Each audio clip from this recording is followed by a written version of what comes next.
Hello, I have read all 5 books nominated in the Young Adult category of the Lambda Literary Awards for 2025.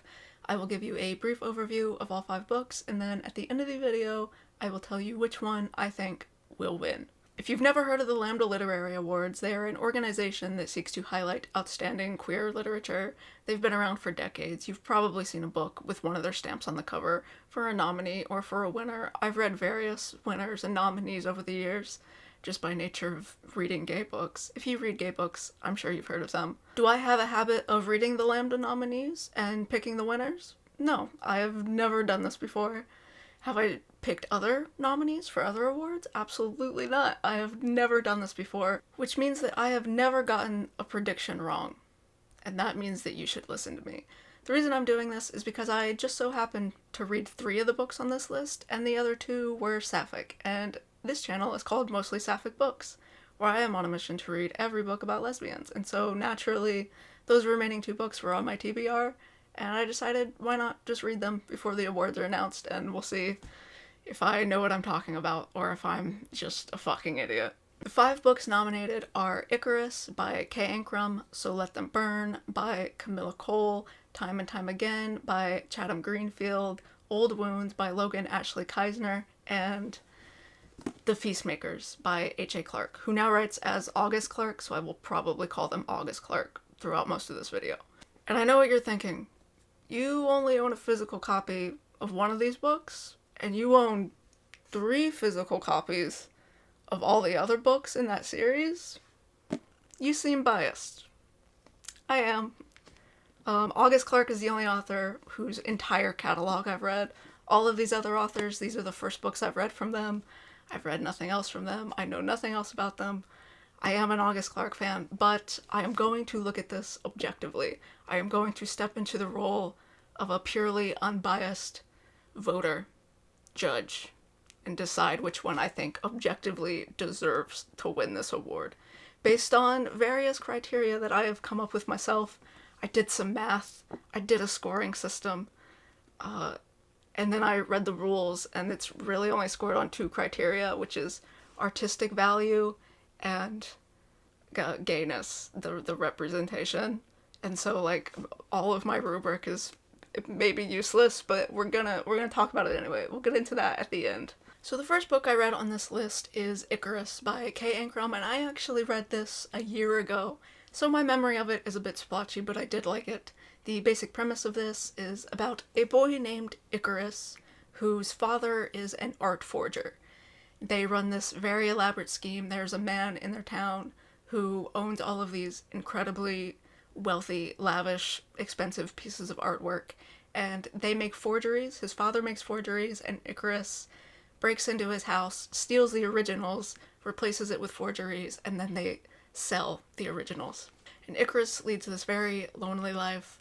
He's sort of under his father's thumb. He's a criminal. He's very lonely and sad, and one day, breaking into this man's house, he gets caught. But not by the man he's stealing from, by the man's son, who has come to live with him. I forget the exact circumstances of the arrangement. I believe he may be on house arrest for something. And the son, also lonely, also in a new place, on house arrest maybe, decides not to rat Icarus out. He decides to befriend Icarus, and then they fall in love, and Icarus goes on a journey of self-discovery, coming of age, learning what he wants to do with his life, falling in love, making other friends, becoming his own person outside of his father's shadow and legacy and criminal activity. I don't remember all the details of this book, but I remember really liking it. I gave this 5 stars. The prose it's very poetic. These chapters are really short. It's almost structured as if it's a chapbook or a novel in verse, but I wouldn't call it a novel in verse. The chapters aren't given numbers, they're given titles, sort of like a collection of poetry. Each chapter is very, very short, sometimes just a couple of pages, sometimes 1 page, just given like a word or a little phrase as a title. It's very poetic. The language is very beautiful. It takes some risks with the form and the structure of the storytelling, and I think they all work out, and I think this is a really beautiful book about 2 gay kids, and I really recommend it. And even though I didn't remember everything, it stuck with me pretty well. And it's about gay guys, which isn't my forte. I read a lot of books about lesbians. But I thought this was a cute queer story nonetheless. And so If that sounds up your alley, you will probably enjoy it even more than I did. So Let Them Burn is an epic fantasy novel, the first in a duology about two sisters who can do magic and talk to the gods, and they previously fought in a war, and now they're on the brink of another war, and they find themselves on differing sides, and there are dragons and gods and magic and queens, and there's a lot going on here. This is a very, very rich fantasy world. It's inspired a lot by Jamaican culture, so I've read. There's a lot of really nice descriptions. I really like the descriptions of food and, like, clothing and the dragons, and, like, this is very vivid and colorful, and there's a lot going on, and there's a lot of cool things here. I first heard about this book because it was nominated for a Lodestar Award, and there was actually a minor controversy. During the awards ceremony, they forgot to read her name out loud when they were reading all of the nominees, because her name was, like, on the back of the page, which is really unfortunate. Also, unfortunately, this was the worst book out of the 5 for me. There's something cool here. It definitely has cool elements, but I found it really boring. I'm so sorry. I think the pacing's really off. I'd say, like, half of this book is just exposition, where it's telling you how this magic system works. It's also telling you about things that happened before the events of this book.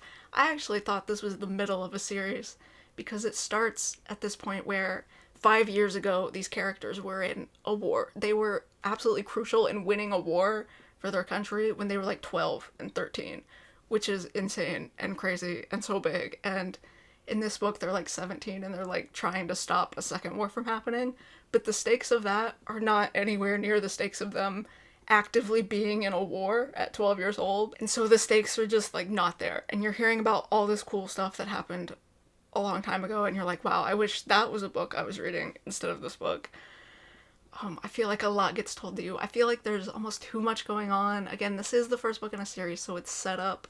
The second book is probably better because we've gone through all of this setup, and the second book will be able to have more space to focus on character interactions and, like, plot, current day plot stuff. But I just wasn't that into this book on its own. I haven't read the sequel. I don't really want to read the sequel. Again, there's some interesting stuff here. I just don't think it was told in the most compelling way. I don't think it had the best pacing. I think it had too much going on with 2 points of views. I think it tries to do too many things, which is a symptom of it being the first book in a series, so this isn't a standalone. It doesn't stand on its own, and it's also not that gay because it's so focused on magic and war. The queer elements are minimal. One of the sisters is a lesbian.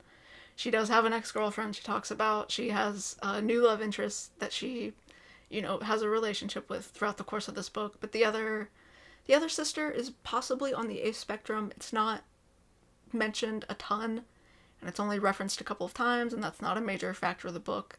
Because, again, it's very plot heavy. It's very exposition heavy, and it just wasn't my favorite, and it wasn't the gayest. And it's also maybe just not my genre. Again, I could see a kid picking this up, like a teenager, picking this up and thinking this is the coolest thing in the world and being obsessed with this magic system and not really caring that all of the information about this magic system is just kind of dumped on you and not told in the most interesting way. But I am unfortunately not that teenager. I'm an adult looking at this through the lens of having a creative writing degree, and I just don't think this was the best version of this story. But maybe I'm missing something because, again, this has been nominated for multiple awards. So I probably wouldn't have even shortlisted this, to be honest. I might not have even longlisted it, to be really honest, but there's something here. And some people are enjoying it because it keeps getting nominated for awards. And maybe as a series overall, it works better, but I think this book alone was lacking for me in several areas. Then we have Time and Time Again by Chatham Greenfield. This is a YA spec fiction time loop story about a girl who is stuck in a time loop on just the most boring, random, normal day. She eats breakfast with her mom. She researches how to get out of a time loop. She watches her crush drive by in their car, and then she goes and plays Scrabble with her dad and her gay uncles. And that is her time loop. There's no monumental event happening on this day. It's a really boring Tuesday. But then a couple of weeks into the time loop, her crush also gets thrown into the time loop and starts reliving the same day with her. And her crush is a non-binary lesbian named Jess, who who uses they them pronouns. Our point of view character is another lesbian named Phoebe, and they kind of just go on a chill adventure together and relive this very normal Tuesday over and over again. They try to have some fun. Phoebe's, very boring about it, and her crush is trying to get her to have some fun.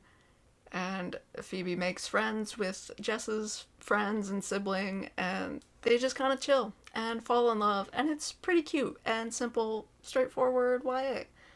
And I think the real highlight of this book is the disability representation. Phoebe, our main character, has IBS, and Jess uses a crutch and a walker at some points. Their disabilities are definitely a factor. They plan their days around their limitations and what they're capable of. The story doesn't shy away from that. It's a big part of these characters, but it's not the only part of these characters, and also the gayness isn't necessarily the only part of these characters, but they are gay. There is a pretty diverse queer cast here.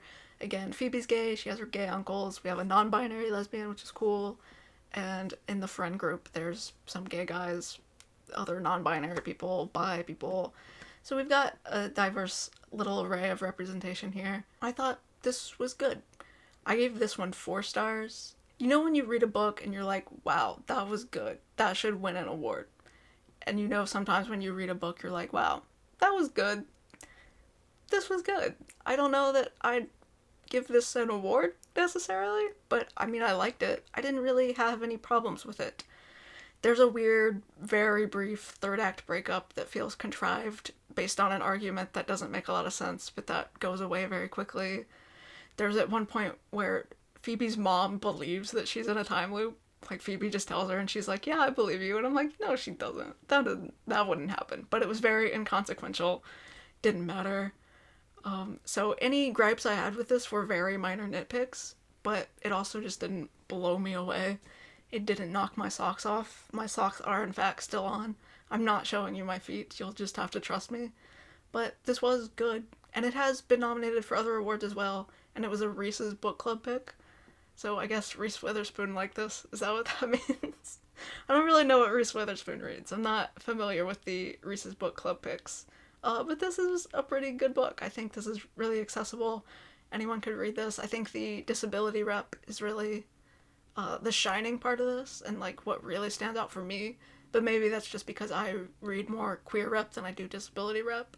And so that was new to me in a way that might not be new to some other readers. But I did think the queer rep was good as well, because again, we have a non-binary love interest, which is sort of rare, especially in YA, with an out non-binary lesbian specifically explicitly stated. Then we have Old Wounds by Logan-Ashley Kisner, which is a horror novel about 2 transgender teens. We have Max, who's a trans boy, whose parents are not okay with his transition, are actively hostile to him, and have been preventing his transition, and as such he is very jaded and rash and angry. And his counterpart is Erin, who's a trans girl who got to come out when she was 14. Her mother was very accepting. She's on hormones. She's got to transition medically early, socially early, and she's the more rational, level-headed, supported, and supportive, therefore, friend of the group here. They are on a road trip because Max is starting college, but he is basically running away from home to start college. So they are going on a road trip from Ohio to California, but they get broken down and stuck in this middle of nowhere random little town in Kentucky, where they meet a monster that eats girls. And the crux of the novel there is which one of them does it want to eat. But more importantly than that, which is scarier, the monster or the locals who are feeding people to the monster?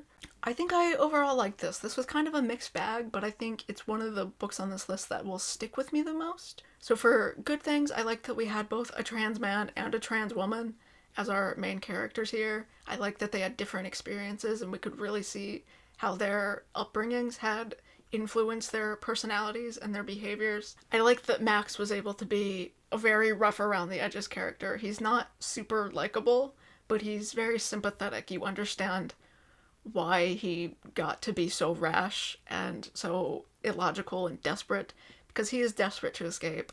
He's run away from home and he has made Erin and him dump their phones, dump their cards so they can't be traced, which I did have a problem with because it felt contrived. Aaron's family is supportive. So Max is worried about his mom finding out where he is and coming and tracking him down. But Aaron's mom is really nice. And so there's no reason Aaron couldn't have been like, hey mom, I'm going on a road trip with my friend. He's in an unsafe home situation. His mother is not supportive of him.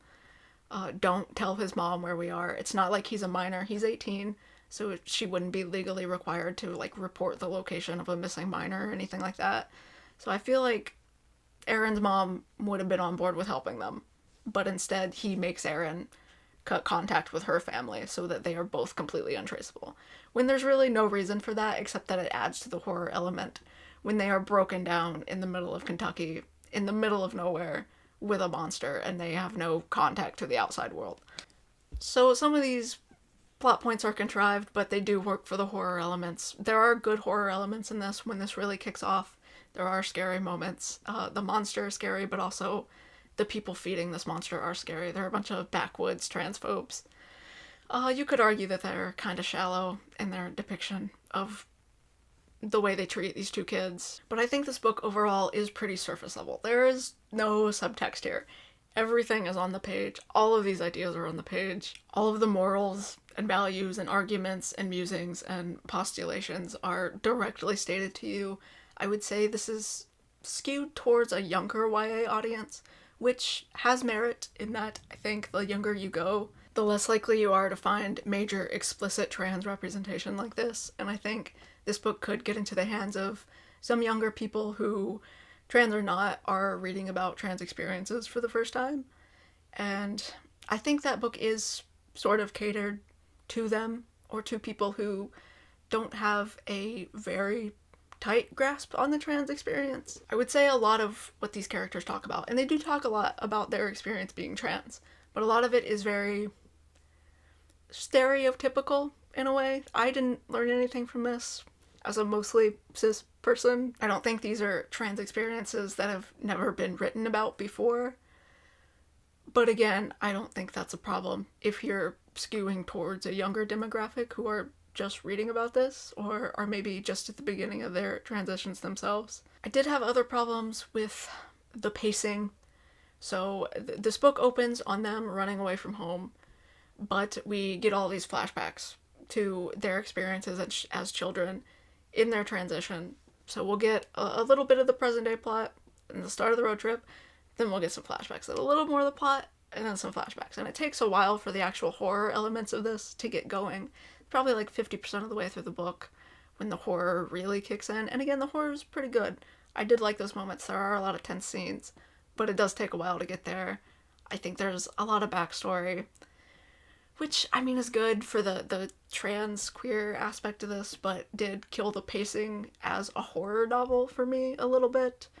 Not killed it, but it just wasn't ideal. And because the prose itself, along with the plot, is also pretty simplistic, there's not a lot of artistic driving force behind this novel to compensate for that in any way. It's fine. The prose is functional. Again, it skews younger, so it works. It's not bad at all, but it's not like impressive, incredible literary quality. But it was very gay and very centered on the trans experience, and I think the trans experience is something that needs to be highlighted right now in this cultural moment, and that needs more empathy and eyes on it and education. And so I definitely think this book has a place in the cultural zeitgeist and is aware of that, and it wanted to be that. And the opening dedication of this book talks about how this isn't just representation. The plot hinges on the fact that these characters are trans. You could not have this book with cis characters. Some books you can replace the gay characters with straight characters and it really doesn't change the story at all. It just so happens that the characters are gay, but this is a story that is intrinsically tied, plot-wise, to the fact that these characters are trans. And lastly, we have The Feastmakers by H.A. Clarke. This is the third and final book in a trilogy about a coven of lesbian witches. Now, I don't know how they score this. With this being the third book in a trilogy, are they required to read the other two books before they read this and score it, or are they allowed to just read this on its own and score it? Because it isn't a standalone. It's not meant to be a standalone. I mean, you could read it and you could gather context clues about what's happened, and it has its own sort of contained plot within this. But there are definitely references to the other books that you would like to understand, and there's character growth you won't appreciate unless you've read the first two books. And so I don't know how they scored it. And this being the third book in a trilogy, I think does hurt it, because it isn't really meant to be a standalone. It's like So Let Them Burn, which is meant to introduce a series, and this is meant to wrap one up. So it's very much in conversation with the other two books in the series. It's not a standalone if you are just reading this as a reader. I don't recommend starting with the third book in the series. I think you should start from the first book, which is called The Scapegracers. But the central plot of this book, to sum up just this book, centers around a witch on trial. So there are various covens of witches, and they all convene to address one witch who has done some witchy crimes. So a girl named Madeline has stolen another witch's specter, which is her magical soul. In this world, magic is oppression-based. So basically, when your body undergoes the trauma of oppression, it physically reacts by creating a specter to defend you against that. And that specter, if you harness it, allows you to do magic, allows a person to do magic. And there are also witchfinders in this universe, and Madeline got her specter stolen by witchfinders. And this is a terrible experience. A lot of witches die when their specters are removed. But Madeline survived, but desperate to have magic again, stole someone else's specter and forced them, our main character, Sideways Pike, forced them to live without their specter for the duration of the second book. Spoilers. Of course there's gonna be spoilers. It's the third book. But after the events in the second book, Madeline has her own specter back, and Sideways, our main character, has their specter back. And Madeline is on trial for committing this crime against another witch. And the themes of this book are really about justice and leftist infighting. So really the magic, the covens, the witches are a sort of metaphor for queerness, and there's different covens and they sort of value different things, and that's very reminiscent of the different queer groups, different leftist groups, who are really all under the same umbrella and striving for the same goals and want the same things, and are being persecuted by the same forces of oppression, but have different methods of dealing with it and different ideas of justice. And basically, everyone in this book, you understand their point of view. Some people want to feed Madeline to the dogs, rip out her specter again. She doesn't deserve to do magic because she ripped someone else's out. Some just want to excommunicate her, make her live on her own. Some people want to forgive her. There was also other crimes committed. She killed a witchfinder child who was a terrible person, but also a 14-year-old boy, and was raised by witchfinders, so he didn't know any better, and so you have no idea of knowing if, as an adult, he could have come to his senses and gotten out of that, or if he just would have been a terrible person forever. So killing him was maybe the right thing, but also has angered the other witchfinders, his parents. That's going to get more attention, more eyes on the witches. The witchfinders will want revenge, which means more violence will be enacted. And so it's a very complex case of justice, and what do you do in that scenario, and who gets say, because again, Sideways was the victim here, and Sideways doesn't always have say in what happens to Madeline, even though they should, or they think they should, because it was their problem.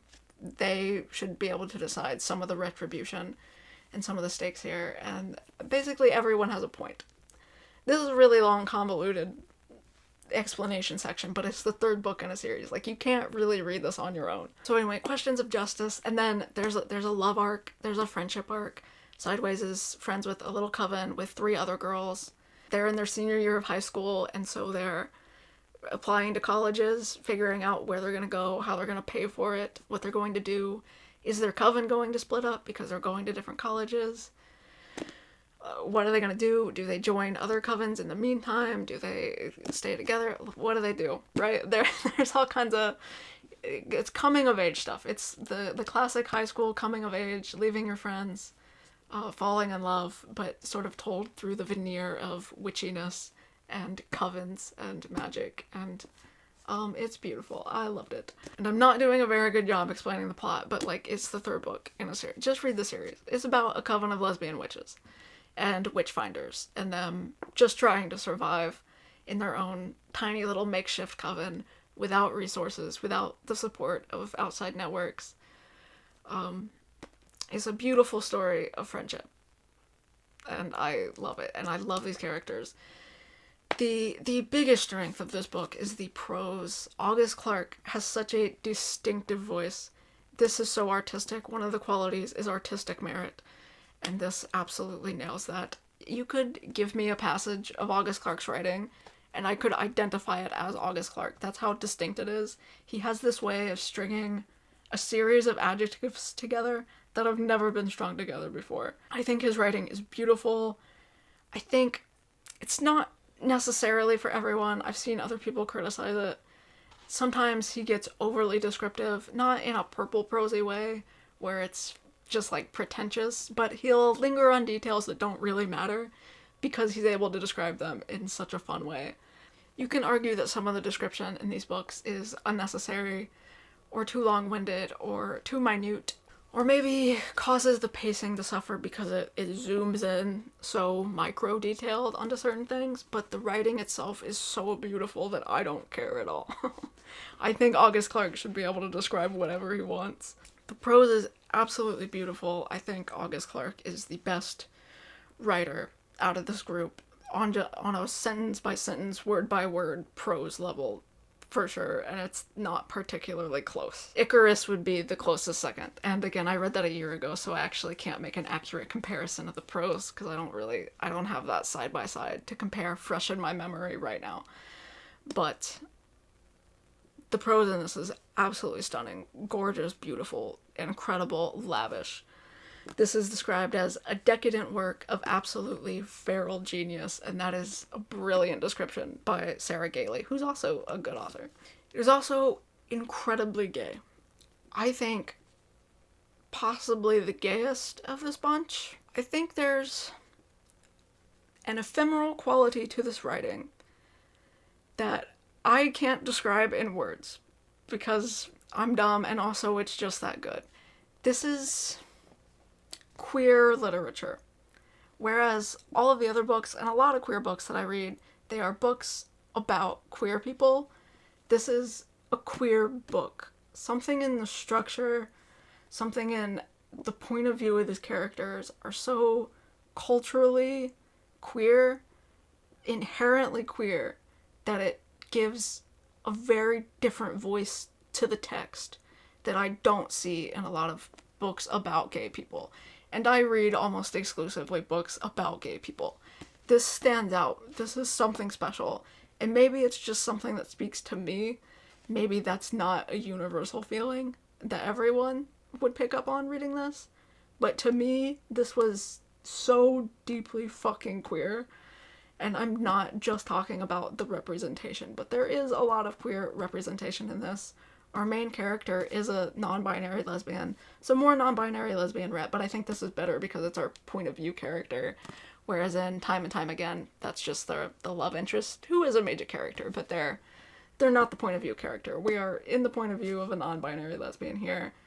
We have other lesbians, there are bisexual women, there are other non-binary people. Especially in this book, we get introduced to actually a lot of queer people, because all of the covens convene. Because of the nature of the magic system being about oppression, a lot of queer people are oppressed and have magic, and it's mostly a lot of queer women.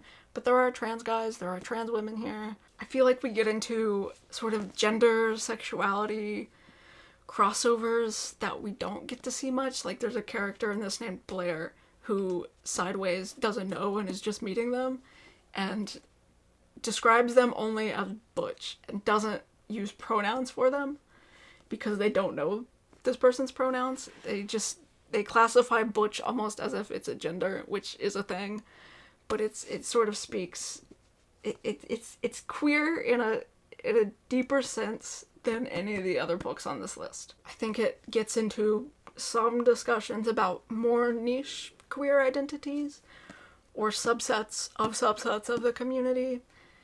Not in too major a way, but like it's clearly there, and it's clearly a discussion, and that doesn't get discussed at all in most books, so I have a soft spot for these, if you can't tell. Also, sideways, our main character has two gay dads, who are so loving and supportive and just like the best parents. This is sort of like queer wish fulfillment in some ways.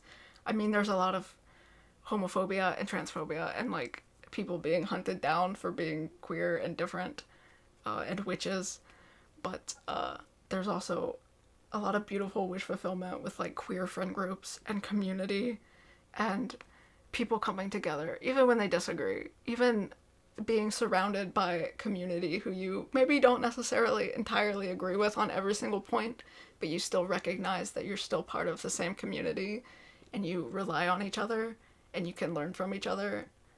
There's something there. There's a lot here with community. And that's a theme in this whole series, but especially in this book, where we meet all of the other covens.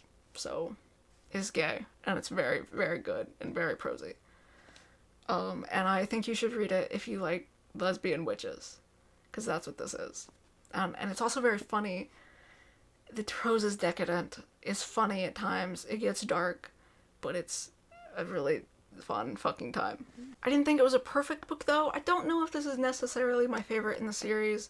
The whole series is pretty good. There's not a standout best or worst book in the series, but I can't say that this was my favorite. It didn't stand out as being the best of the best, worthy of an award nomination, whereas the other two weren't nominated or anything like that. I think some of the pacing gets kind of weird sometimes. There's a section in the middle where we do a lot of high-stakes action in the beginning, and then there's a section in the middle which is, like, wrapping up the character growth arcs and, like, the relationship arcs and the friendship arcs before we get back into the action, and so, like, that's kind of a weird lull with a different set of pacing than the rest of the story. I think you could also make some plot critiques here. Basically, Madeline is on trial, and their coven, the Scapegrazers, is going to jailbreak her. They are going to free her and get her away and, like, drive her to safety. And there's this big, very high-stakes, very climactic scene where they are driving away with her and, like, speeding away and, like, getting into a car crash and almost die trying to get Madeline out of this place. Then they have to return to this place, and no one really cares that they broke Madeline out. They're just kind of like, yeah, we see why you did that, and you probably do deserve some say, because this was the crime that happened to you, and so you should get a say in punishment, and, you know, we'll let this slide. We see what you're doing. And so all of that high-stakes action, where they almost died, is good in the moment, but retroactively you're like, so it wasn't really that big a deal? You can critique that. I think you could critique some of the magic in this, in that these girls are blatantly doing magic at school in front of people who are just normies, and not witch finders, not witches, and, like, no one says anything. Like, there's a point in the cafeteria, everyone in the school is watching them, and they're, like, levitating this bully's backpack. And I'm like, are the teachers not concerned? Are none of the adults concerned that there are children doing magic? If you read into this too much, the magic will break down, or, like, the logistics of them. They are very publicly doing magic. And I feel like someone would be having some existential crises watching all of this, and, like, there would be, like, some cops, even though some of the cops are witchfinders who know about this.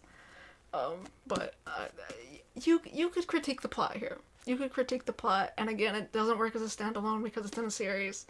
I don't think it's a perfect book, but I think I loved it. So I gave this 5 stars because I loved the series as a whole. But also, I was more emotionally invested in these characters than in the other books because I have read 2 other books full of development for them and plot with them, and I've spent so much more time with them. And so is that a fair judgment? It's like, how do you judge a 3rd book in a series and an award? I don't know. I don't know how they do it. I actually tried to look it up to see what their, like, judging rubric was, and, like, what you would do about reading a sequel. I don't know. So I guess I'll go over some of the criteria I was talking about. I'll put that aside so I don't look like I'm biased towards one book, even though I'm a little bit biased towards one book. But not really. I am scoring this objectively. Except for this first category, which is probably the least important, which was my enjoyment levels. Bottom of the rung, I'm so sorry, Kamilah Cole. So Let Them Burn was boring. Then I'm gonna go Old Wounds, because I think some of the pacing and the plot, there were just, like, more holes in it I could poke in it. And again, this one stuck with me, but I don't know how, like, technically good it was. And then third, we'll go Time and Time Again, good, mid, in the middle. Second place, we'll put Icarus. I gave that 5 stars. I remember really enjoying it. It's kind of stuck with me, not fully, but, like, I remember the feeling of enjoying it and enjoying reading that book and appreciating it and liking the prose and just having a good time. And, of course, The Feastmakers was my favorite. Spoiler alert. Who could have thought? And then I did other categories, like accessibility. Accessibility in terms of, can you just pick this up and enjoy it as, like, a standalone? Does it stand on its own? At the bottom, I put So Let Them Burn by Kamilah because I didn't enjoy reading about that stuff. There's just too much fantasy stuff there. I didn't enjoy that. And then number 4, I put The Feastmakers because it's the 3rd book in a series, and I think you could jump into it and you could pick up on context clues and kind of follow the plot presented to you. But, like, why would you do that? Don't start in the 3rd book. Just don't do that. And then I put Icarus for number 3. I don't know why. I mean, it's not hard to follow. The last 3 books on this list aren't hard to follow, so I don't really know why I did that. I mean, really, the only accessibility issue is The Feastmakers and So Let Them Burn, because they're parts of series, and so they don't work on their own. But Icarus does some experimentation with the form. Maybe that makes it less accessible. Not really. These categories aren't very good. I'm not a judge. That's why I'm understanding now why I've never been invited to judge an award. There might be a reason for that. Then I put Old Wounds. I don't know why. Again, it's very simple. It's the most YA. But I think Time and Time Again was just, like, the most traditional YA novel. Like, it's just straightforward. There's no alternating flashbacks and timelines and, like, things to follow. It's one story straight through. It's classic. It can't go wrong. There's nothing confusing about it at all. So Time and Time Again would score the highest in that category. If that category matters, which it does a little bit, but maybe not more than some of the others. And I scored pacing. Again, So Let Them Burn is at the bottom. I'm so sorry, Kamilah. And then I put Old Wounds because of the flashback stuff. And then I put The Feastmakers because, again, The Feastmakers was kind of rushed, I think, as the end of a series.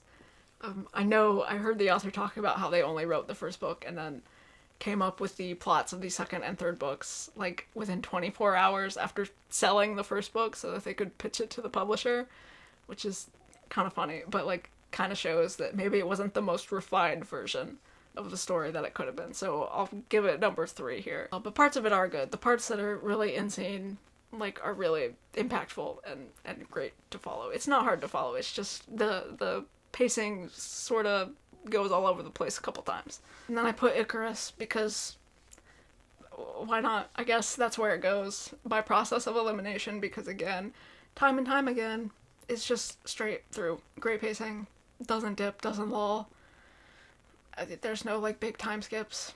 I don't know. It's very classic. It's very simple. And that works for it.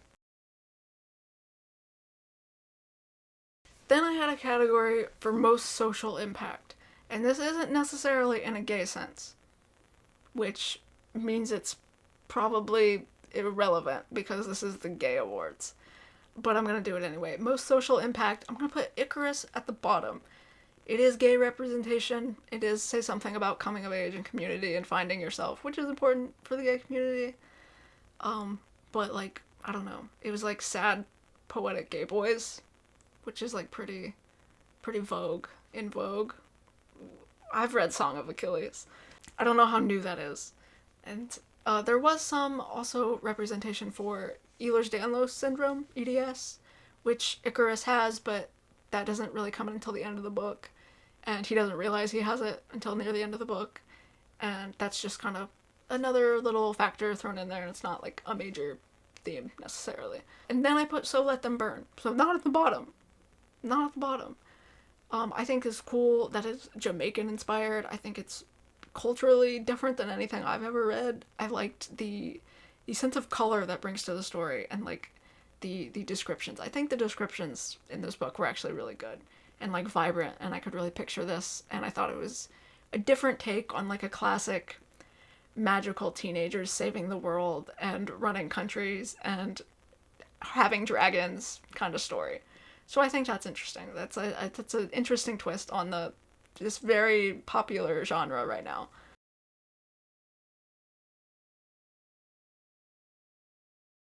And then I put The Feastmakers at number 2 because, again, it gets into really deep practical issues of community and justice and systems of justice and repair and retribution and how you treat people and forgive people and when you forgive people.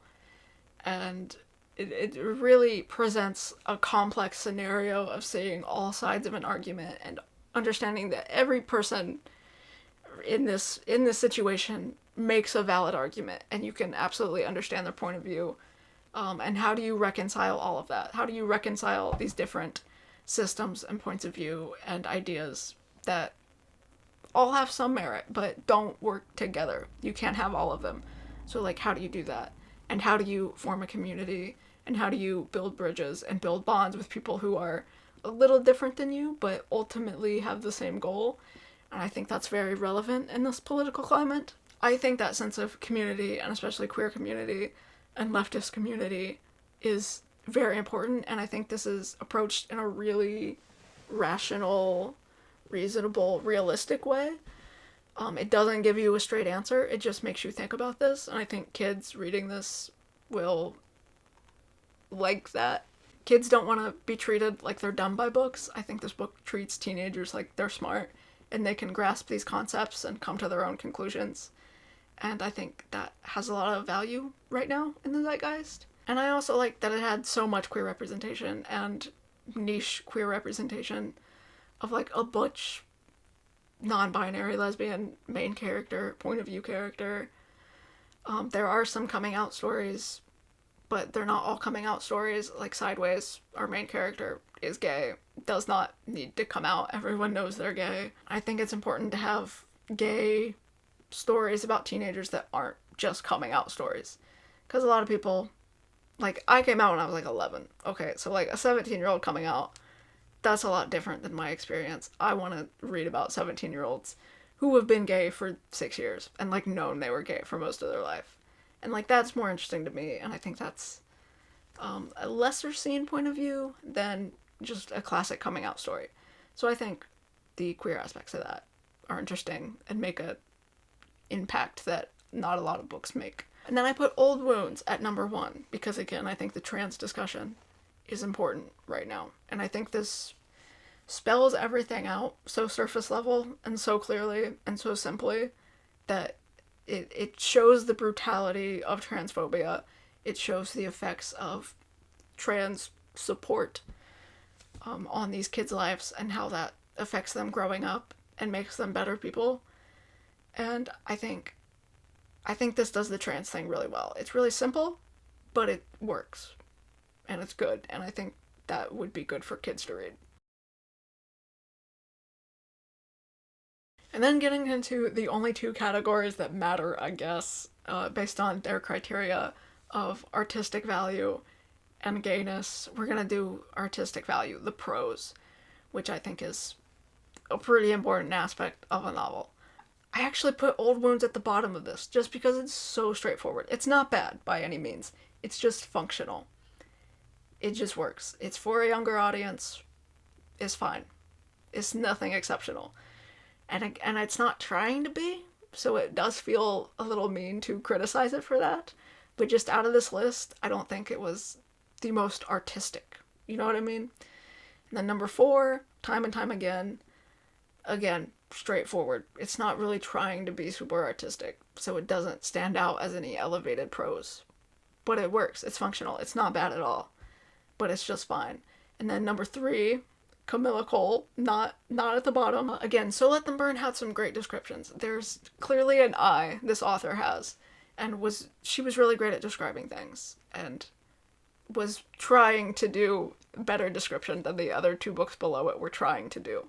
And so she gets some points for that.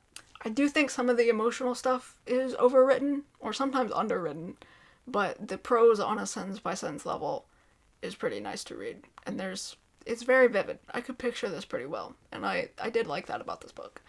Now, number 1 and number 2 is hard, and I might change my list on the fly here.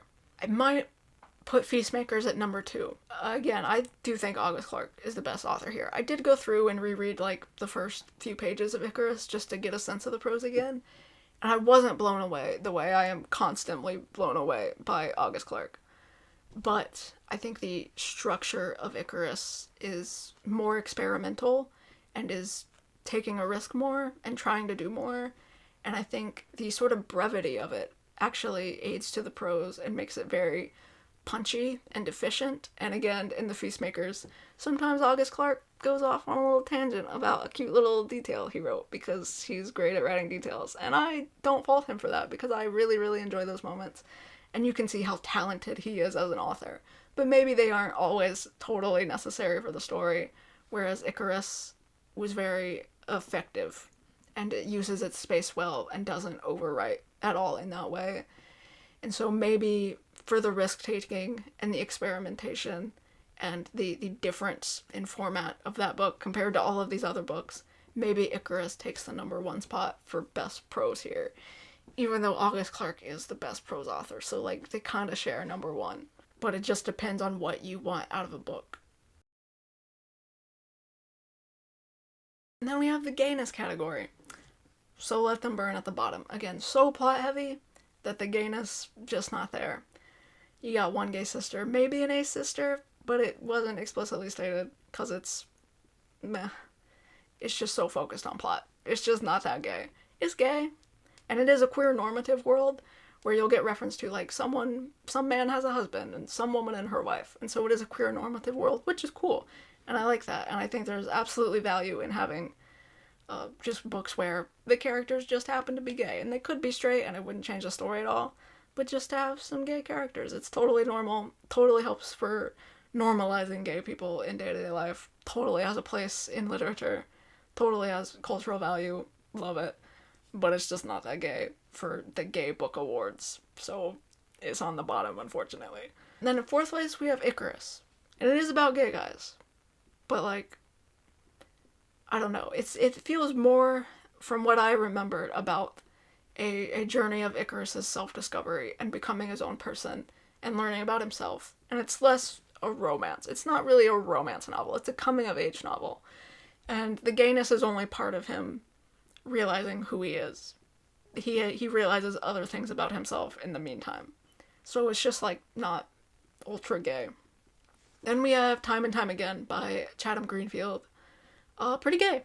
The gayness is definitely a factor of this. I think there's more romance. I don't remember how romance heavy Icarus was.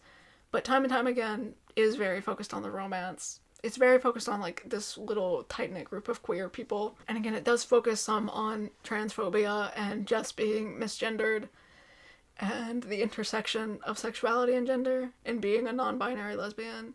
And there's some story about coming out.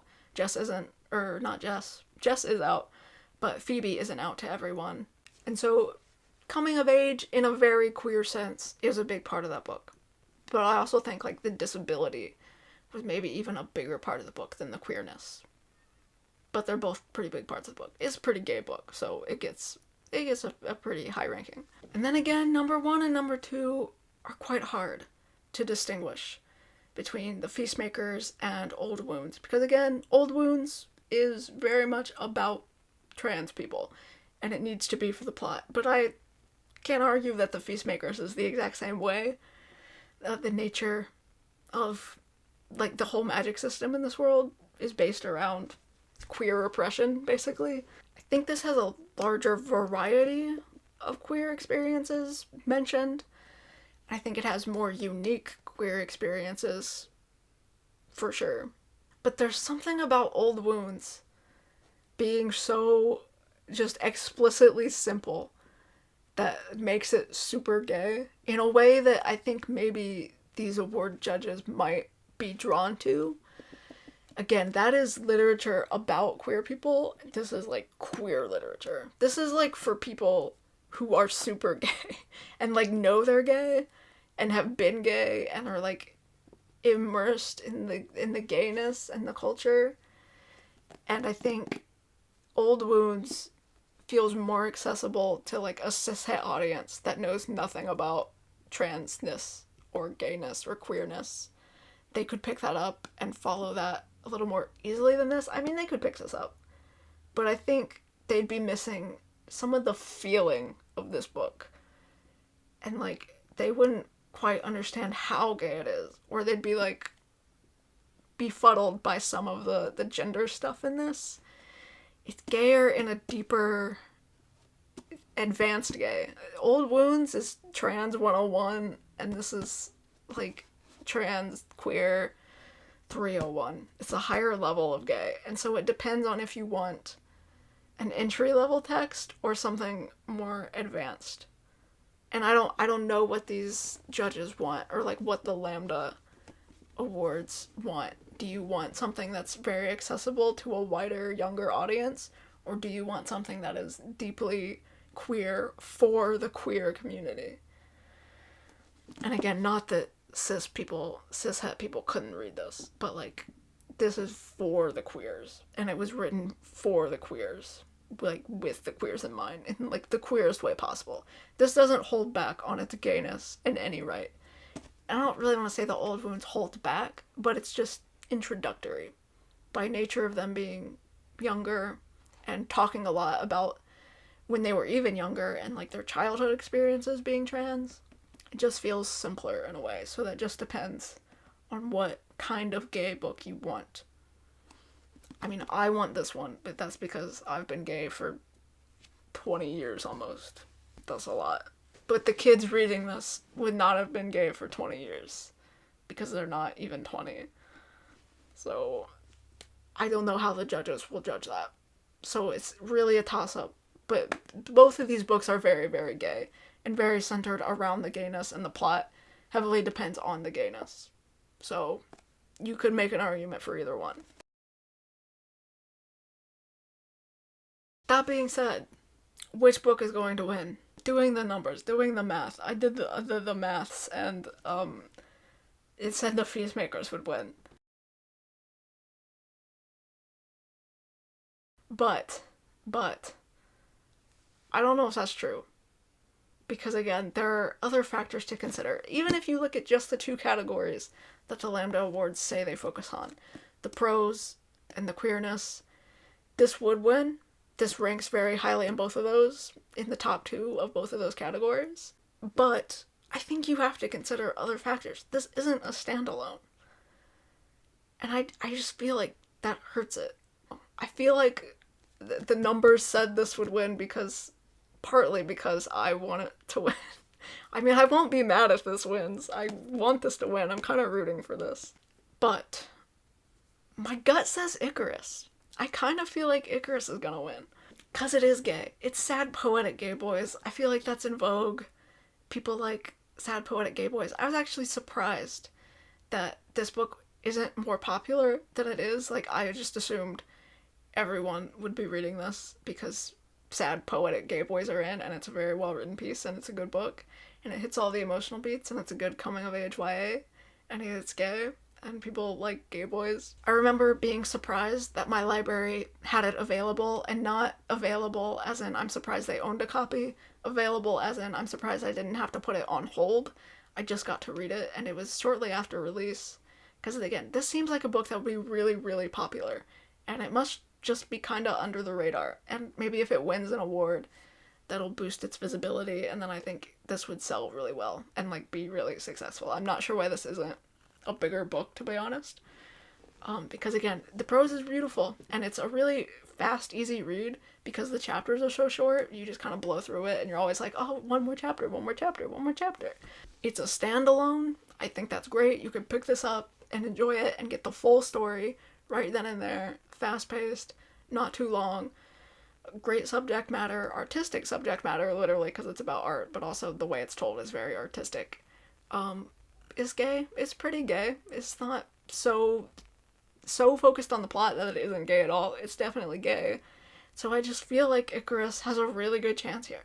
So my gut says Icarus, and then part of my head I think my brain might say Old Wounds, just because it's so gay, so explicitly, so accessibly queer and trans. And I think that's such an important hot topic right now that highlighting that kind of story would do some good, maybe, hopefully, I wish. So I could see Old Wounds winning this.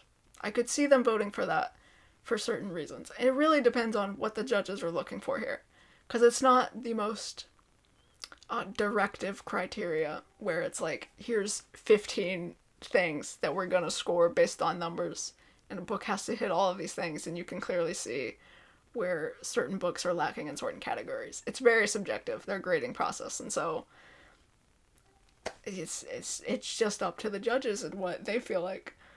So my gut says Icarus, my head says Old Wounds, and my heart says The Feastmakers. And then I'll do a wild card, like my spleen. My spleen says that Time and Time Again has a chance, just because it's won other awards, or been nominated for other awards. I mean, I think all of these books have been nominated for other awards. Like, I know The Feastmakers got nominated for the Lodestar, along with So Let Them Burn. Neither of those books won, which doesn't bode well for either of them in this category, either does it. But I feel like Time and Time Again is maybe also so accessible that, like, it'll just work. It'll just win, maybe. Like, it has a chance. I don't think it'll be crazy improbable for Time and Time Again to win. I do think it'd be crazy improbable for So Let Them Burn to win. If So Let Them Burn wins, that'll be really fucking funny. Not funny as in, it's funny that it won an award, funny as in, I am just wrong. I just was so off base. I mean, that could happen, let's be honest. I've never done this before. But I just don't see it winning a gay award. I don't think it was gay enough to win a gay writing award. And it also wasn't good enough writing to win a writing award. I'd be shocked if So Let Them Burn win. I'd be a little surprised if Time and Time Again won. But I think any of the other three have a chance. But I think my final prediction is Icarus. It's a standalone. It's beautiful. It's very artistic. Arguably the most artistic here because it plays with form the most. It does the most differently. It stands out amongst these picks for sure. And it's also gay. It's also the only gay guy books. I mean, there's gay guy characters in a couple of the other books, but it was only gay men books. Which is probably why I ended up reading all of these. So I say Icarus wins.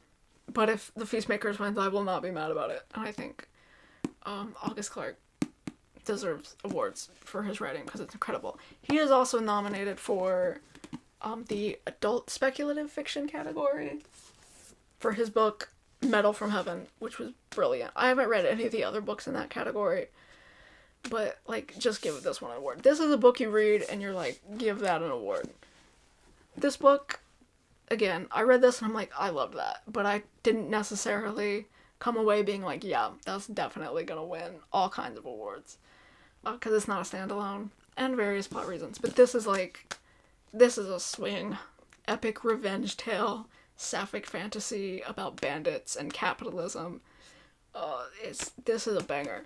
I definitely recommend this if you're into adult books. It's kind of dense, but it's worth it. And again, August Clarke's prose is so beautiful and so distinctive and lovely and luscious, and you just want to take your time with it and soak it all in. And I think this has a very good chance of winning that adult spec fic category. So I'll be okay if this doesn't win. If this wins. I mean, I'll be okay if neither of them win, because I'm not August Clarke. I'm not nominated. Other books I thought could have been nominated for this young adult category were Compound Fracture by Andrew Joseph White, which is a better trans horror novel. It only follows a trans man and not a trans woman, but I think the prose is significantly better. It's aimed at a higher, older audience, perhaps, slightly. It's still YA, but the prose is leagues better. I think the depiction of these, like, small towns and, like, small town homophobia, Appalachian transphobia, that kind of thing is significantly more well done in Compound Fracture. I'm actually surprised that Compound Fracture wasn't on the shortlist. It felt like they wanted to do a lot of different books and, like, different genres and, like, different representations, And I don't know. Like, I think Old Wounds and Compound Fracture, like, they do a lot of the same things. And Compound Fracture does them better, but I think Old Wounds does them more accessibly. Not that Compound Fracture is inaccessible. But I think, you know what I think. I've been talking for an hour and 20 minutes, and I need to wrap it up. But I actually couldn't think of a lot of other YA gay books that came out in 2024 that I thought should be nominated. I read a few others that were okay. Maybe Ariel Crashes a Train by Olivia A. Cole, which was a novel in verse about a lesbian teenager with OCD. That one was pretty good. But I don't know where you'd put that in the list. I don't know. I was trying to think of other titles that could have been nominated instead. But I don't know. I couldn't think of any. There's a trans poetry section. I hadn't read any of those books, but for that, I would have recommended A Tangled Lineage by J. Orlando. This is a book from a trans mask writer who lives in Appalachia about his life experience being trans, the death of his mother. This was a great book. This was fantastic. Kind of a sleeper pick. Small press. I'm not surprised it wasn't nominated, but like it should have been nominated. This is a banger for trans poetry, if you're into that. I just wanted to shout this out. I am friends with the author. I do know the author, but it's also genuinely a very, very good book. And it's a debut, crazy, and I've read a early draft of his next book as well, and that's also very, very, very good. So, J. Orlando, A Tangled Lineage, if you're into trans poetry. I was looking at some of the other categories. Honestly, a lot of those books I hadn't read, which makes sense because I only read lesbian books, mostly. Sometimes I dip into other queer genres, but mostly I read a lot of lesbian stuff, and also, I don't know, I can't read it all. I try, but I can't read it all. In the romance, Jay was nominated for Bachelorette number 12. I know that just won some other award, so like I think that maybe that has a chance in the romance category. But I don't know. I don't have any stakes in any of the other categories. I don't have any stakes in this one. I just happen to read all of these books. Anyway, that's my pick. I'm talking way too long. Icarus. I think Icarus wins, but I think you should